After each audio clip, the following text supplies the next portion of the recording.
오늘 저희들에게 주시는 하나님의 생명의 말씀, 베드로후서 3장 14절에서 16절의 말씀을 믿음으로 함께 봉독합니다.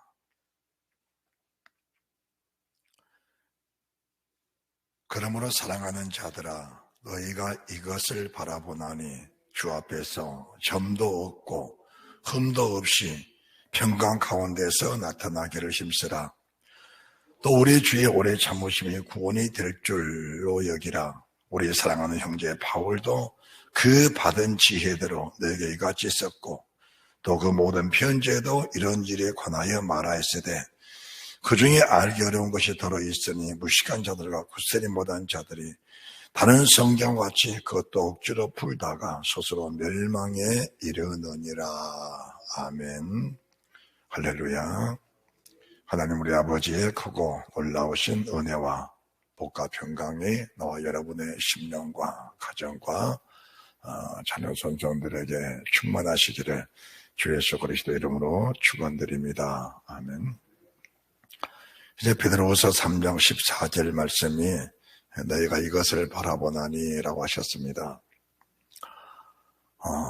우리가 모태에서 믿음 생활하는 부모를 이어받아 태어난 사람들 중에 세상 떠나기까지 신앙생활을 하면서 교회 충직을 맡고 사는 사람들도 참 많습니다. 그런데 불행하게도 나서부터 세상 떠나기까지 이것을 바라보고 사는 그런 사람이 그리 많지 않다라는 것을 말씀해 드리는 겁니다. 성경은 창세기부터 계시록까지를 이것을 바라보기 위해서 하나님이 말씀하신 성경입니다. 우리 아버지가 대체 천지를 창조하시고 세상 모든 만물을 지으신 목적이 뭐냐? 그 모든 만물을 바라보면서 하나님의 살아계심을 보고 알아라. 독생하신 하나님의 외아들을 이 땅에 보내셔서 십자가에 피 흘리게 하신 그 주님, 그 독생자가 왜 죽임을 당하셨는지, 왜 피를 흘리셨는지, 왜 살을 찌르셨는지, 왜 죽으셨는지, 그분의 부활은 나와 그분의 부활과 무슨 연관성이 있는 것인지 그것을 주의 깊게 잘 보라는 겁니다. 그뿐이 아닙니다. 주님은 500여 명이 보는 앞에서 하늘로 올라가셨습니다. 한쪽 구석에 된 일이 아니고 수많은 증인들 앞에서 올라가셨습니다. 그러시면서 하신 말씀, 갈릴리 사람들아, 왜 너희가 나를 이상한 눈으로 바라보고 있느냐? 너희가 본 예수, 이 예수는 너희가 보는 모습 그대로 내가 다시 오시리라. 이 말씀이 우리 신앙생활의 열매입니다. 이 말씀이. 오늘 우리가 베드로 전후서를 이제 다 듣고 14절이 마무리 짓는 말씀인데, 이제 14절에서 16절 그리고 17절, 18절에 가면 이제 이 성경이 끝인데, 사실은 14절이 이 성경의 이제 마지막을 거의 장식하는 말씀이라고 보면 되는 겁니다. 그런데 이 말씀을 사도 베드로만 이렇게 한 것이 아니고 형제 바울도 동일한 말씀하셨다라는 것을 말씀해 드리는 겁니다. 우리가 형제 바울 하면은 떠오르는 것이 바울은 복음의 사도 맞습니다. 바울은 이신득이를 전한 사도 맞습니다. 그러면은 이신득이를 전한 사도라는 그 사도 바울에 대한 관념이 고정관념이 돼버리면은 다른 성경은 안 보이는 겁니다. 안 보이는 거예요. 우리가 이단이 왜 정죄를 받아야 되는 것인가? 신천지 또 그와 같은 이단들은 자기들의 교리를 세워놓고 그 교리의 목적을 따라서 성경을 해석해 나가는 겁니다. 그 교리의 목적을 따라서. 그래서 모든 성경을 지어내는 겁니다. 지어내서 자기들이 세우는 교리에 맞춰서 성경을 해석하고 그렇게 성경을 전하고 있는 겁니다. 우리가 신천지에서 말하는 14만 4천인만 보더라도 이 14만 4천인이 계시록 14장인데 여러분들 계시록 14장을 보시기 바랍니다. 신천지에서 말하는 14만 4천은 자기들만 거기에 들어간다는 거예요. 그런데 이 모순된 점을 우리가 잘 알아야 합니다.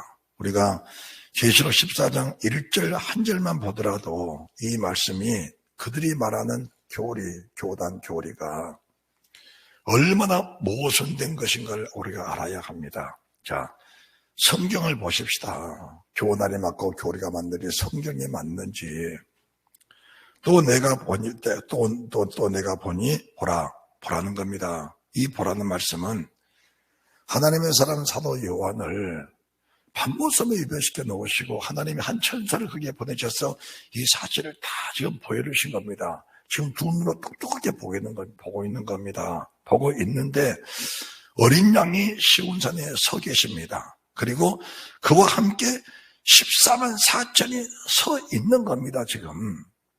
자, 어린 양 대신 주님이 서 계시고 14만 4천이 지금 서 있는 겁니다. 같이. 그러면은 신천지가 말하는 14만 4천 자기들밖에 들어갈 자가 없다고 하는데 이미 14만 4천은 지금 사도 요한이 보니까 14만 4천이 시온산에 서 있는 겁니다. 지금 서 있는 거예요. 성경은 뭘 말씀하는 것이냐.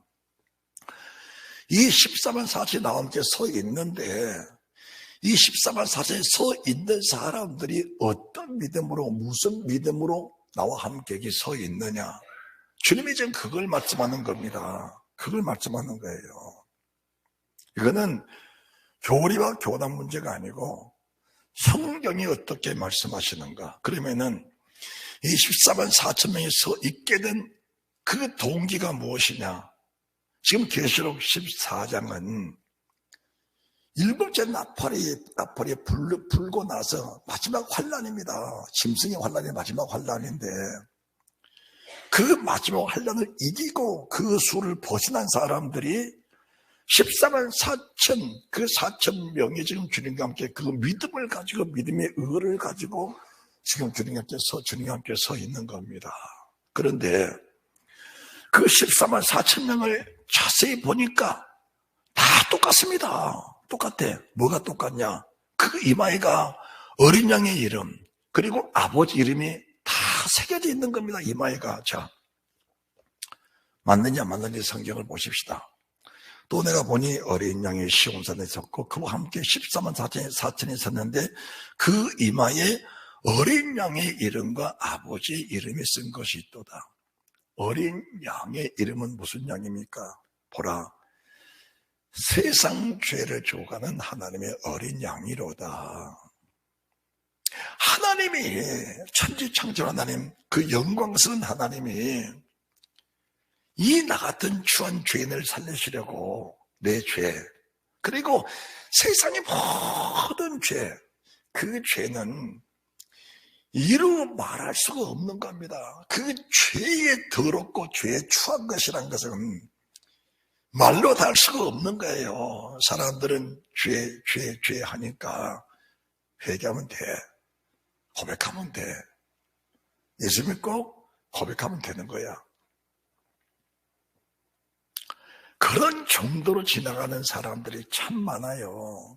그런데 그 죄에 대한 심각성, 죄에 대한 더러움, 그 죄 때문에 오는 결과를 우리가 보게 되면은 그 죄로 인하여 애통하지 않을 사람이 없고 그 죄로 인하여 가슴을 찢지 않을 사람이 없는 겁니다. 그 죄로 인하여 가슴을 찢지 않을 사람이 없는 거예요.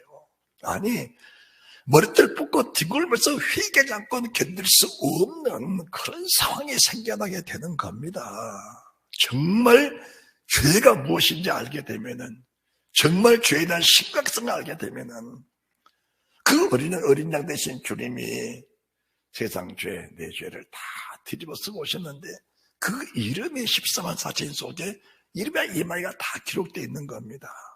그 아버지 이름은 독생자.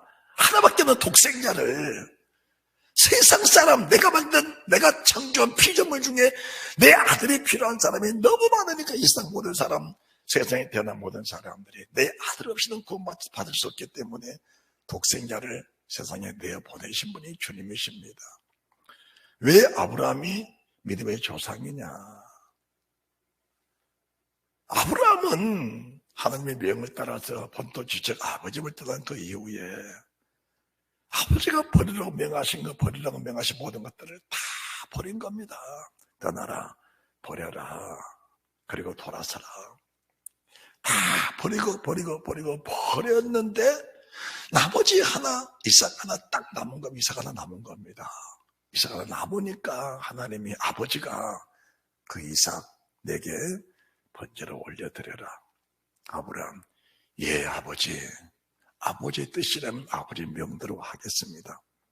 그 사람이 아브라함입니다. 독생자를 주신 우리 아버지 이름이 이마에 있는 겁니다.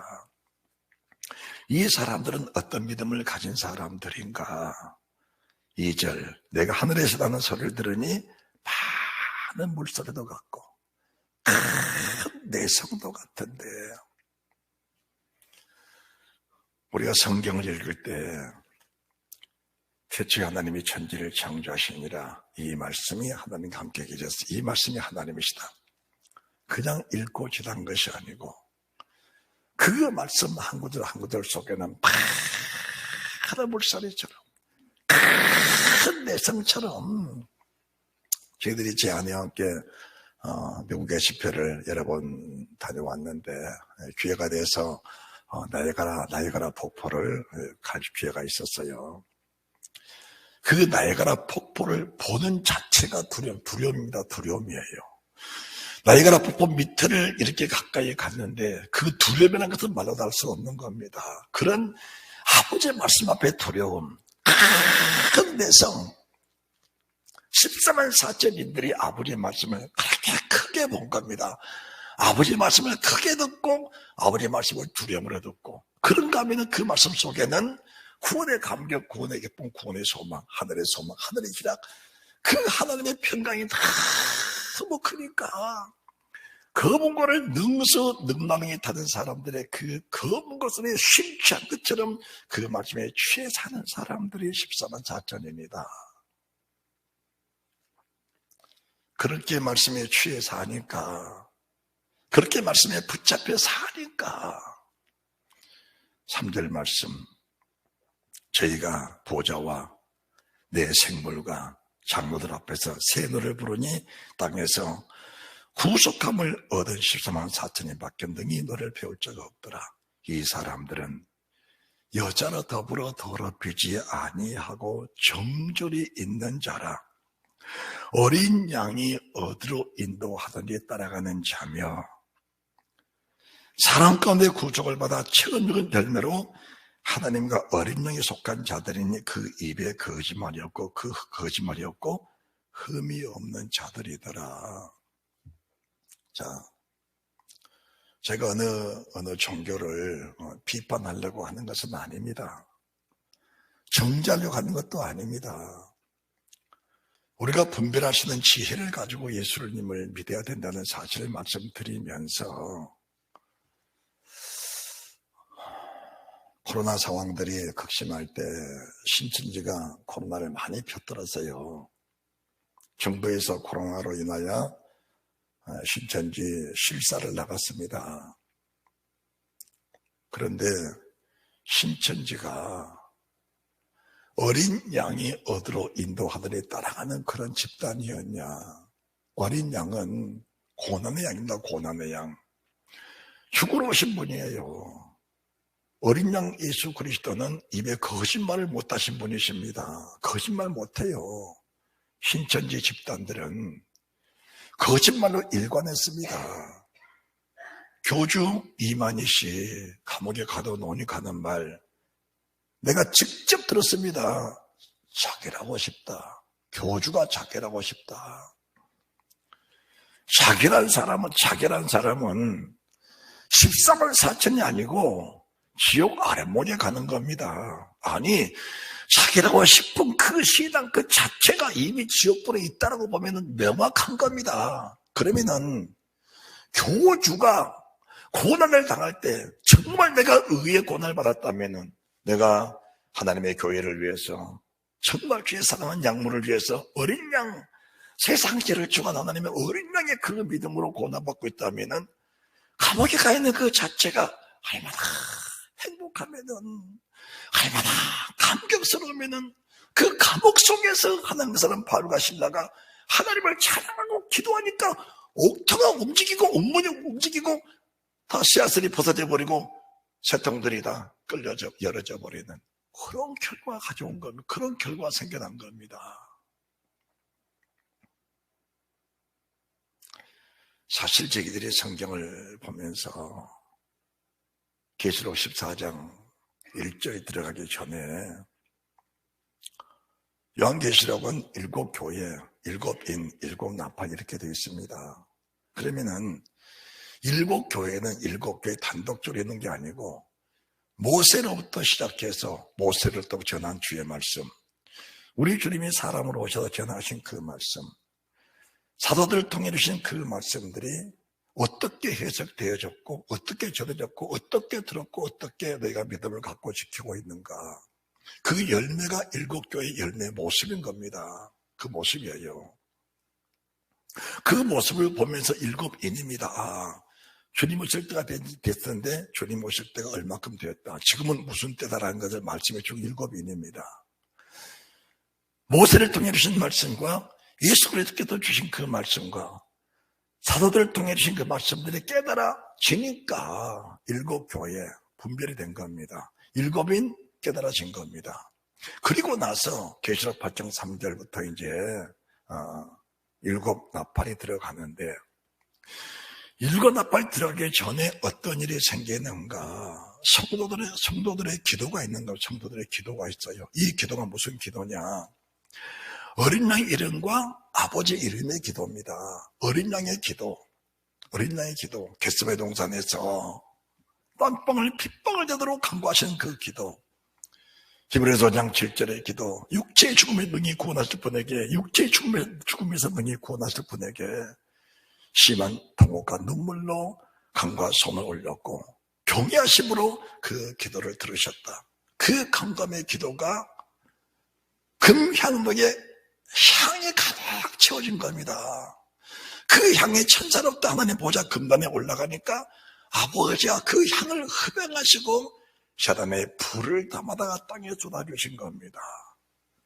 땅에 쏟아주시니까 어떤 일이 생기는가? 외성과 음성과 번개와 지진이 난 겁니다. 이것은 7나팔보다 더 큰 음성, 7나팔보다 더 큰 내성, 7나팔보다 더 큰 지진, 7나팔보다 더 큰 주의 은혜가 이미 임해져서 모세로부터 주님으로부터 사도로부터 주신 그 말씀들이 믿어지는 성도들, 믿어지는 주 백성들이 눈물의 간구, 눈물의 기도, 정말 성령을 따라하는 기도, 어린 양을 따라가는 기도, 어린 양이 어디로 인도하는지 따라가는 그 기도, 그런 기도를 드리니까 하나님 그 기도를 허용하시고 사람 살리는 불, 사람 살리는 능력, 7환란인데 첫째 환란, 둘째 환란, 셋째, 7째 환란까지 환란이 임하면 임할수록 그 은혜 속에, 그 사랑 속에, 그 감격 속에, 그 하나님의 생명상에 속에 쌓여져서 환란을 능히 이기고 짐승의 수를 벗어나고 그들 이긴 자들이 14만 4천 딱 서 있는 겁니다. 그러면은 14만 4천 명 이미 숫자가 찼다? 그거 아닙니다. 14만 4천이는 14만 4천의 반열에 속한 자들이라는 걸 말해요. 반열, 좌우의 반열, 12반열, 일사장로의 반열, 14만 4천의 반열, 하단무리의 반열.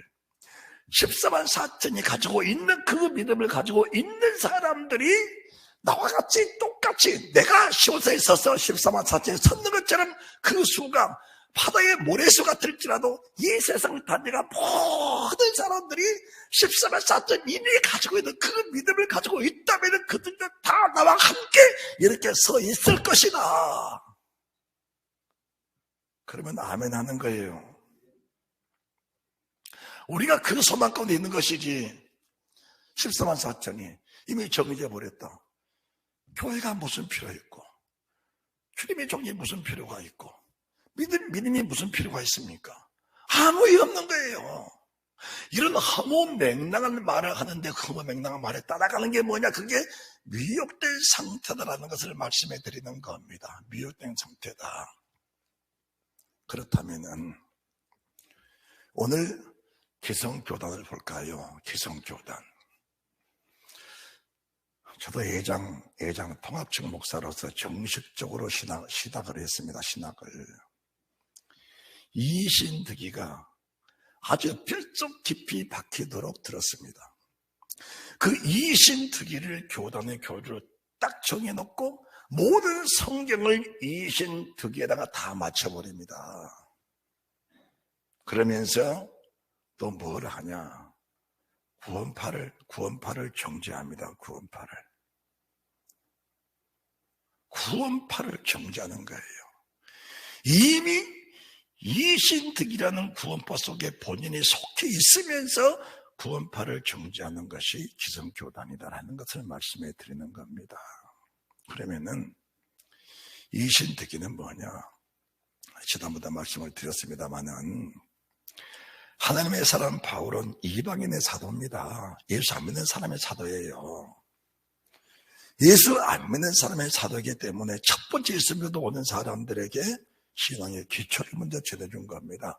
성녀로 고백할 때 너희들의 원죄가 사해진다. 자, 로마서 3장입니다. 로마서 3장. 우리가 참 로마서 3장을 보기 전에 사람들이 로마서 1장 한 장만 봤더라도 로마서 3장을 가지고 전체 성경인 것처럼 그렇게 해석하지는 않았을 거예요. 자, 3장 20절인데 그러므로 율법의 행위로 그의 앞에 어렵다함을 하심을 받을 육체가 없다. 여러분들, 우리가 율법의 행위로 구원받습니까? 믿음으로 구원받습니다. 그 말이 맞습니다. 그 말은 조금 더 해석하면은 이해가 됩니다. 자, 22절. 곧 예수 그리스도를 믿음으로 말미암아 모든 믿는 자에게 미친 하나님의 은이 차별이 없느니라. 원죄는 모세로부터 아니지 아담으로부터 온 원죄는 세상 모든 사람들이 가지고 온 동일한 죄입니다. 동일한 죄예요. 그래서 이 죄는 차별이 없는 죄입니다. 그러면은 우리가 죄하면은 죄를 하나로 봐버리면은 성경 자체가 먹통이 돼버립니다. 원죄냐, 자범죄냐 이걸 봐야 됩니다. 역시 율법도 마찬가지. 율법을 하나로 봐버려. 율법하면은 사람들은 모세 율법 이렇게 딱 인을 쳐버립니다. 그럼 성경 제대로 안 보입니다.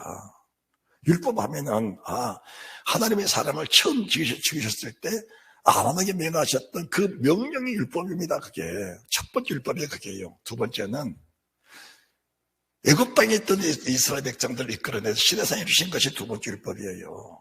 세 번째는 우리 주님이 오셔서 전하신 말씀이 그리스도 율법, 그리스도의 복음입니다. 그리스도 율법이에요. 네 번째는 그렇게 믿음을 살다가 주님 말씀 들어보니까 이거 도저히 못 살겠다. 우리 구원 못 받겠다. 그러면 우리가 따로 복을 정하자.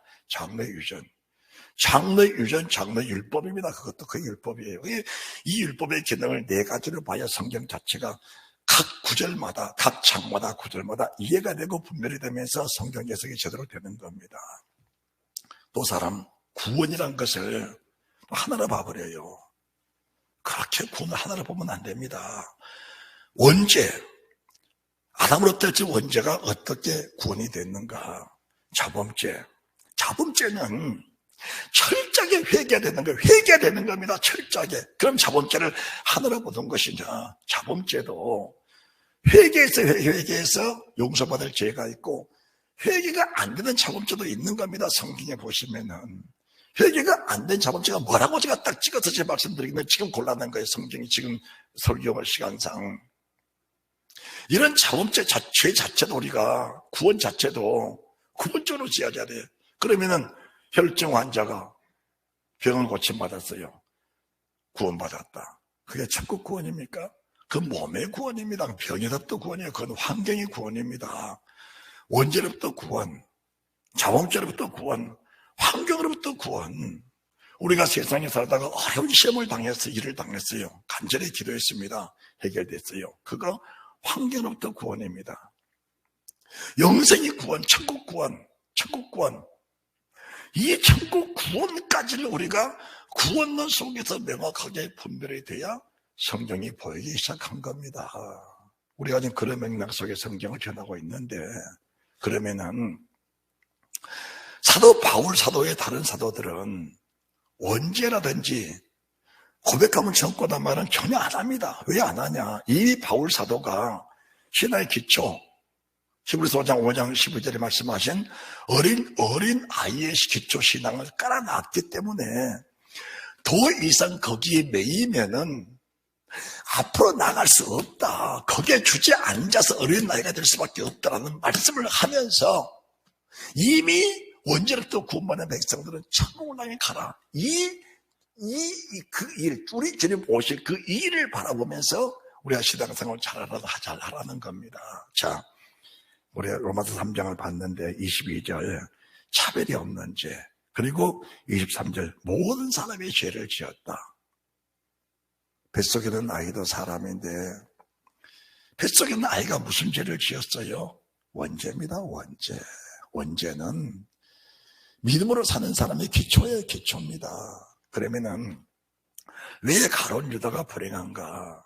가룟 유다는 그렇게 주님을 따라다니면서도 성령 하나님의 영, 하나님의 은혜로 고백을 안 했던 사람이에요. 로마서 요한복음 13장에 주님에 대하여 물을 담아다가 제자들의 발을 씻을 때에 베드로가 주여 내 발을 씻을 수 없습니다.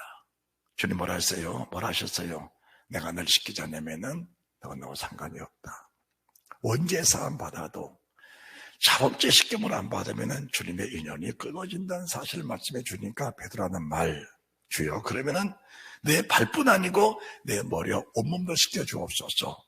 이미 씻김 받은 자들에게는 그 부분만 회개하면 된다. 그 부분만 씻으면 된다. 그러나 다는 아니다 말씀은 가룟 유다는 아직까지 씻겨본 일이 없다는 걸 말씀해 드리는 겁니다. 지금 문제가 뭔가? 교회 안에서 고백은 했는데 아직도 하나님의 영이 고백이 안 되는 성령으로 아닌 그냥 사람이 하니까 따라서 하는 그런 고백을 하면서 교회 다니는 사람들도 상당수 있는 거예요. 이런 문제들을 보면서 우리가 갈등해야 됩니다. 아파야 갈등을 해야 되는 겁니다. 자,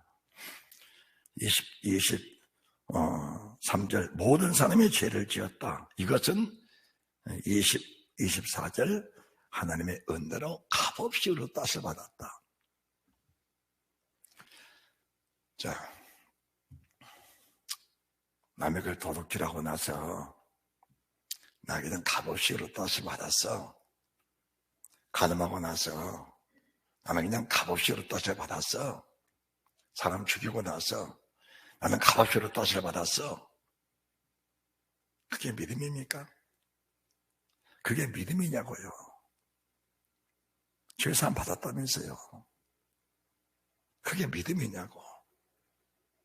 이런 말도 안 되는 논리를 교당 교리, 신천지, 이단들 교당 교리에 딱 묶어놓고 말씀을 전하면은 구원받을 백성들마저도 탈락해버리는 경우가 생긴다는 것을 말씀해 드리는 겁니다. 조금 더 볼까요? 성경을 25절 이 예수를 하나님이 그의 피로 인하여 믿음으로 말미암아 화목제물로 세우셔서 이는 하나님께서 길이 잡아주신 게 전해진 죄를 간과하시는 죄다. 간과라는 것은 그냥 없는 걸로 인정하자 그런 겁니다. 조금 전에 말씀을 드렸어요. 복질했는데 간음했는데 살인했는데 안식일 범하고 주일 범했는데 주님이 야, 너 나 앞에 충성했으니까 그냥 그 죄 없는 걸로 하자. 그러시겠습니까? 그러시겠어요? 자, 번째는 간과하는 죄는 없는 겁니다. 철저하게 회개해야 돼요. 가슴을 찌르면서 회개해야 되는 겁니다. 자, 그래서 우리가 26절, 28절, 27절 자랑할 때가 있냐? 하나님, 나는 죄를 고백해 본 일도 없고 자랑할 거 없습니다. 그냥 하나님의 은혜를 구원을 받았습니다. 그것이 원죄입니다. 그런데 28절도 의롭게 되는 것이 율법이 있는 것이 아닙니다. 하나님의 은혜로 됐습니다. 값없이 됐습니다. 하나님의 은혜로 됐습니다. 이게 원죄입니다.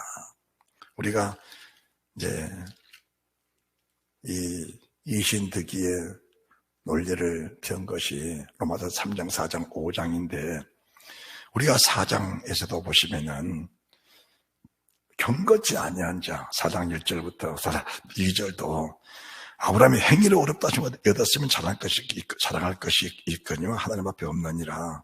성경이 무엇을 말하느냐? 아브라함이 하나님을 믿음의 것을 제 의로 정하셨다.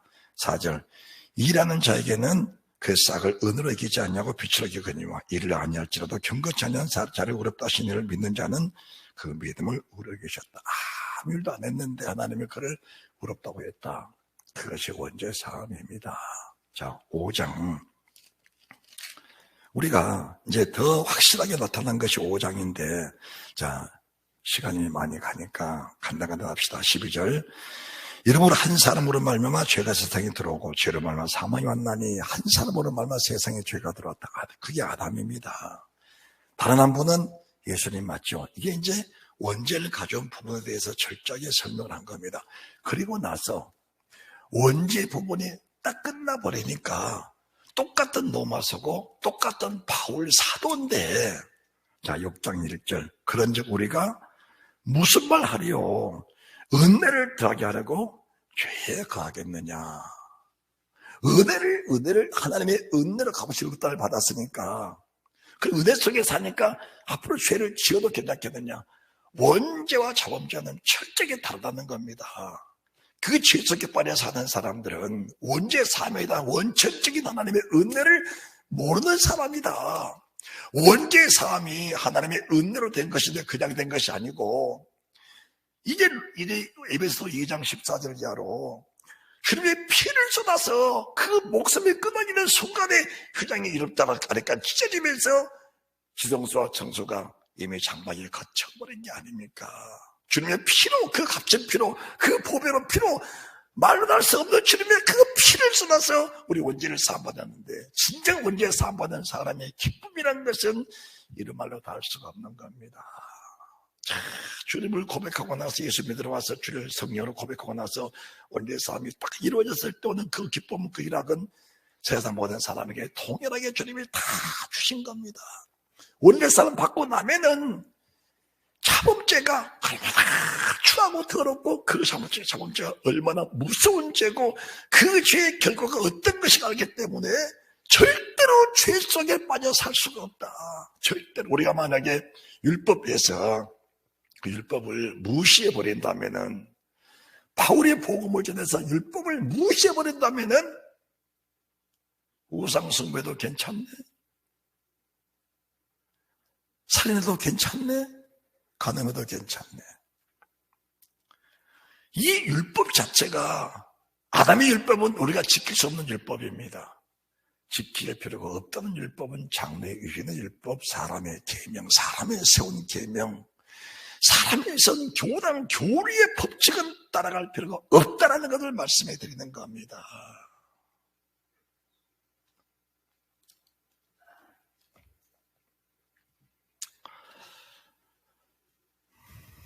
갈라디아서 2장이 사람들은 이신득이라고 또 그래요. 율법 지킬 필요 없다 그래요. 갈라디아서 보세요.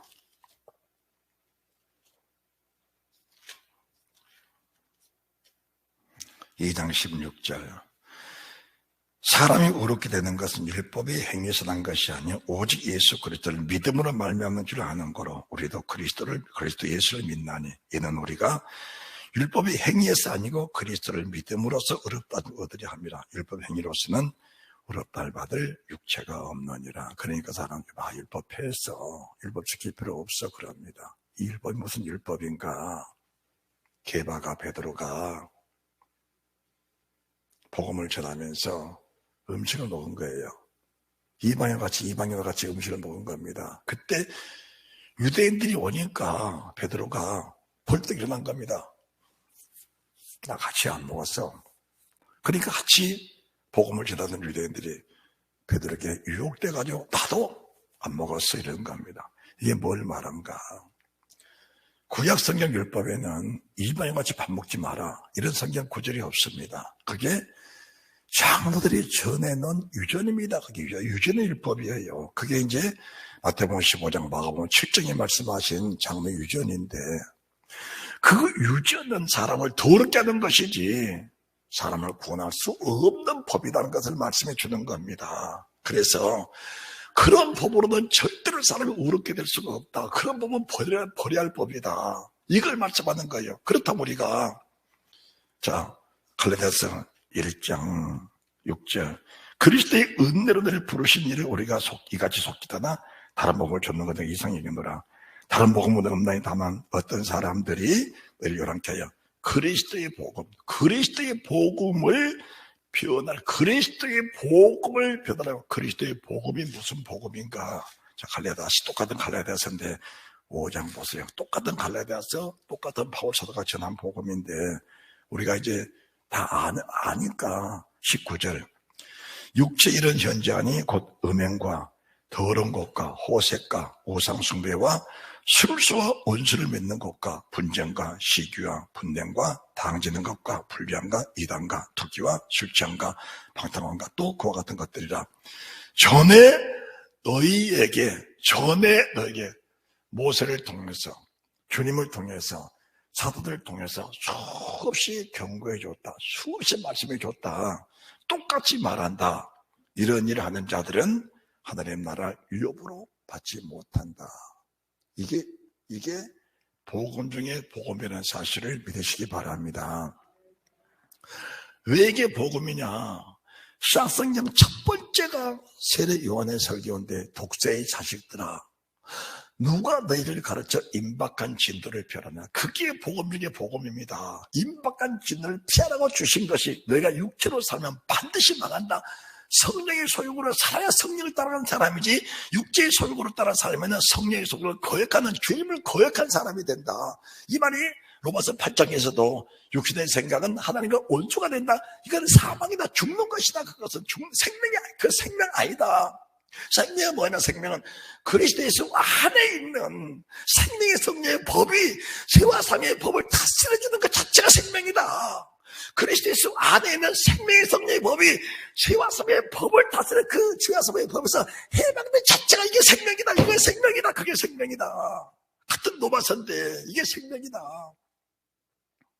우리가 베드로 사도를 통해 주신 말씀이 이것을 바라보다니 이것 바라보라고 모세를 보냈고 이것 바라보라고 주의 선자를 보냈고 이것 바라보라고 우리 주님을 보내신 거예요. 그것 바라보라고 사도들을 보내신 거고 그것 바라보라고 오늘 하나님의 종들을 단에 세우셔서 이 말씀을 전하고 계신다는 것을 말씀해 드리는 겁니다. 하나님 나라 없다고 딱 단정을 지어버린 거예요. 여기만 그러는가? 에베소서도 마찬가지입니다. 에베소서 2장에서도 은혜를 구원받았다. 은혜가 뭐냐? 그게 예수의 보혈로 휘장이 찢어진 은혜다. 언제 사면 은혜다. 원래 삶 받은 사람들은 어떻게 당하는 거니까 성전 되어가니까 성전을 지어져 가야 된다. 그 성전이 완성돼야 된다. 이 논리를 말씀을 쭉 정리하고 계신 겁니다. 자, 다시 바울 사도가 고린도전서 9장입니다. 같은 사도입니다. 23절 복음입니다. 내가 복음을 위하여 모든 것을 행하면 복음에 참여하고자 합니다. 자, 그러면서 이제 27절 자꾸 시간이 가니까 내가 내 몸을 쳐 복종하면 내가 남에게 진포하며 자기가 도리어 버림이 될까 두려워하는 이것이 복음이라는 겁니다. 이게 복음이에요. 그러면서 이 복음의 논리를 이해하는데 10장에서 어떤 복음을 주는가? 이 복음은 원죄, 자범죄, 율법, 그리스도의 법, 이게 뭐냐? 정확하게 구분을 지어준 거예요, 바울 사도가. 첫째는 애굽에 있는 백성들, 거기 원죄 속에 빠지는 백성들, 원래 다 아브라함의 씨였다. 그런데 애굽에 있으면서 할례받지 못한 백성들이 됐다. 원죄를 가지고 있었다. 주님을 고백하지 못했다. 유월절 피로 인방과 설제 피를 바르고 원죄에 삶시켜주면서 바다의 형원에서 세례를 받게 했다. 그리고 나서 그들에게 뭘 주셨느냐? 그들에게 하나님의 율법을 주었다. 그들은 이미 신령한 음식을 먹고 신령한 음식을 먹으면서 그리스도의 말씀을 듣고 살았던 사람들이다. 그들이 광야에서 우상 숭배하니까, 광야에서 간음하니까, 광야에서 주를 시험하니까, 광야에서 원망하니까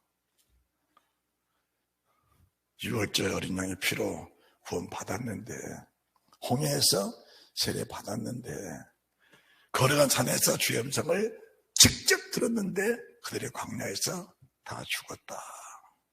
이것은 거울이다, 거울. 이것은 거울이다. 그래서 10장 12절에 선질로 생각하는 자는 넘어질까 조심하라. 자, 우리가 베드로서 3장 14절 이것을 바라본다. 바울 사도가 전한 복음이 똑같습니다. 이거 바라봐라. 자, 그거 바라보란 말씀을 보면서 고린도서 15장 1절 2절을 보시기 바랍니다. 고린도서 15장.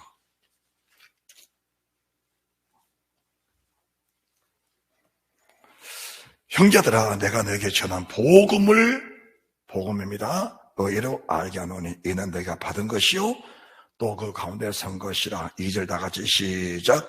너희가 만일 나의 전한 그 말을 굳게 지키고 헛되이 믿지 아니하였으면 이로 말미암아 구원이 있으리라. 이로 말미암아 구원을 얻으리라. 좀 다르지 않아요? 그럼 성경이 당연히 성경이 내 성경이 성경이 다른 겁니까? 성경은 똑같습니다. 똑같은데 어느 한쪽에 고정관념을 가지고 성경을 보면은 성경 백독 천독을 해도 그 고정관념 속에서 벗어날 수가 없는 겁니다. 자, 제가 신천지에 몸담고 있는 그런 분들에게도 많은 분들에게 복음을 전해주었어요. 그렇게 목이 터지게 말씀을 전해줘도 그들의 말 쉬운 선을 계속 말하는 거예요. 14만 4천을 계속 말하는 겁니다. 14만 4천은 뭐란 게 14만 4천이 다시 말해 14만 4천은 성경 해석에 바로 돼야 돼요. 그러면은 성경 해석에 바로 되어지면 천국에 나가는 것이냐? 그건 아니에요. 바른 진리가 선포되고 그 진리에 따라 열매를 맺는 백성들이 주님 나라에 들어가는 겁니다. 이게 진리예요. 아멘 하세요. 성경을 벗어날 수가 없는 겁니다. 유대인이라고 천국에 나가는 겁니까? 본 자손들은 바깥 없는데 쫓겨난 길을 갈고 열매 맺는 백성들이 들어가리라. 본 자손이랄지라도 아니 직분자 목사를 할지라도 아니 교주를 할지라도 목사를 할지라도 총회장도 노회장도 마찬가지예요. 쫓겨날 수 있다는 것을 우리가 늘 가정해야 돼요. 사람 뭐냐? 사람은 켜서 비치는 등불입니다. 세례 요한이 주님을 증거할 때 주님이 그를 칭찬하셨어요. 여자가 난 자녀보다 큰 자가 없다. 근데 세례 요한이 옥에 갇혀서 죽음이 두려우니까 흔들린 거예요. 이게 켜서 비치는 등불입니다. 제자들을 보내면서 저분이 정말 그리스도신가 다시 확인 한번 해봐라. 정말 확인 한번 해봐라. 그분이 정말 그리스도라면 내 지금 죽어도 두렵지 않다. 흔들린 거예요. 사람이 흔들리는 겁니다. 우리가 뭘 말하는 것인가? 그렇게 믿음으로 잘 살다가 세상으로 가버린 사람 보세요. 그게 정말 정상적인 믿음을 지킨 겁니까? 그래도 이신득이란 논리로 그들을 말하면 구원받지 못할 사람 한 사람도 없는 거예요. 한 사람도 없어. 성경을 좀 더 정확하게 보고 좀 더 주의 깊게 보면은 뭔가 알 건데, 이 고린도서 15장은 부활장인데, 부활체, 신령한 부활체 나가려면 신령한 부활체가 뭐냐? 이것을 바라보다니. 베드로서 3장 14절 이것을 바라보다니. 12절 주의 날이 반드시 온다. 그날이 반드시 오는데 그날을 맞이할 사람이 누구냐? 전도 없고 흠도 없고 평안과 나타나기 힘쓰는 그런 사람들이 그날에 들어간다. 하나님의 사람 바울사도가 데살로니가서 5장 16, 17, 18절 말씀하는데 그 말씀이 우리 기독교 말씀의 단골 아닙니까? 항상 기뻐하라. 주인 나가 기도하라. 범사에 감사하라. 이는 그리스도 안에서 늘 향하신 하나님의 뜻이다. 여기까지는 다 잘 알아요. 그런데 그 뒤에 성령 소멸하지 마라. 애 멸시하지 마라. 범사에 취하여 좋은 것을 취하라. 악은 모든 모양으로도 버리라. 여기까지도 해요. 그 다음 23절 왜 그렇게 살아야 되는가? 우리 주님 반드시 오신다. 그분을 바라보고 사는 사람은 그분 오실 때 내가 흠도 없고 점도 없이 나타나기 원해서 그렇게 살아야 된다. 여기까지 말씀이 전해져야 이게 복음인데, 여기까지 전해져야 그게 복음이라니까. 그래야 너 망하는 거야. 다른 복음이야. 다른 복음. 그건 그렇지 않으면은.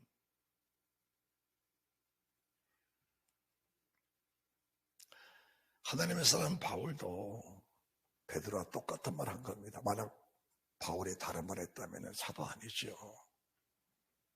요한도 똑같은 말 했고, 야고보도 똑같은 말 했고, 주의 형제 유다도 똑같은 말 한 겁니다. 똑같은 말 했어요. 똑같은 성경은 동일합니다. 각계각지의 사람들을 모아서 시대적으로 다 다른 말씀을 다른 시대 속에서 다른 환경 속의 말씀을 전했지만 하나님은 한 하나님이고 성령 한 분 성령이시고 우리 주님 한 분 주님이시기 때문에 주도 하나예요.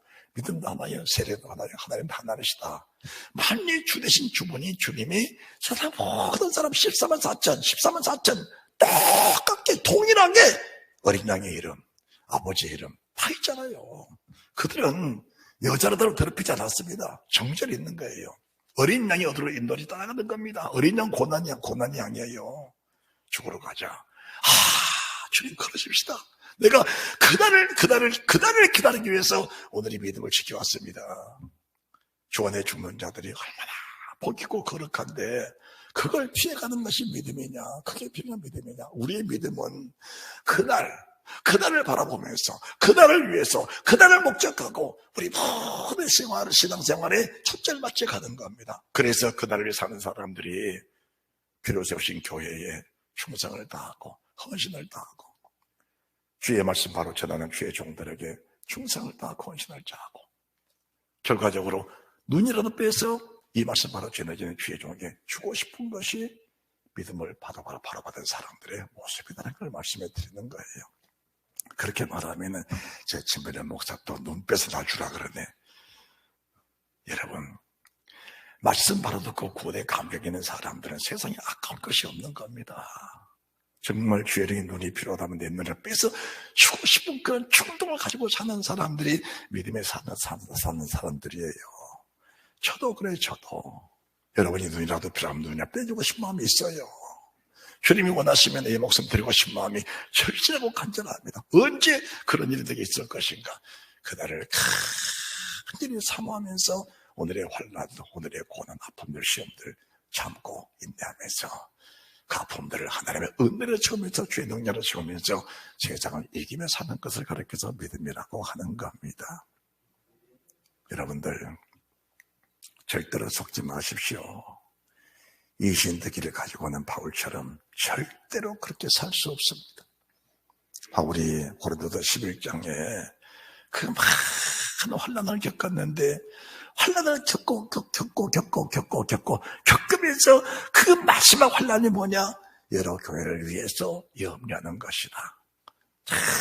돌에 맞는 고통, 바다에서 고통, 동족의 고통, 감옥의 고통, 메모짐의 고통, 배고픔의 고통, 죽음의 고통, 죽음의 수많은 고통들이 너무너무 컸지만은 교회를 염려하는 고통이 그보다 더 컸다. 이 믿음에 속한 나와 여러분들이 되시기를 바랍니다. 이 믿음에 속한 나와 여러분들이 되시기 바랍니다. 그래서 우리 주님, 영광스러운 주님이 나 같은 죄인, 정말 마무리 짓기보다 못한 나 같은 죄인, 벌레는 죄 없이도 사는데 하나님의 형상대로 만든 내가 벌레보다 못한 그런 더럽고 추한 삶을 살면서 우리 주님의 이름에 욕되게 한 나 같은 죄인, 그 이름을 일순간 벗어나도 내 삶의 구원의 영광 속에서 그 구원의 등불이 꺼져가는데 하나님이 내 안에서 영원히 비춰주셔서 그 믿음 안에 갈 수 있도록 은혜를 주시는 그 주님, 이 말씀이 밝혀지지 않으면 영원한 사망감 속에 살 것인데 하나님이 생명의 말씀을 밝혀주셔서 우리의 다름질, 우리 수고 헛되지 않게 하시고 내가 주 앞에 섰을 때 주님의 은혜로 이렇게 살다가 주 앞에 왔습니다. 자랑할 수 있는 그 은혜, 자랑할 수 있는 그 은혜, 그 은혜를 가슴에 품고 살면서 이것을 바라보나니, 따라합시다. 이것을 바라보나니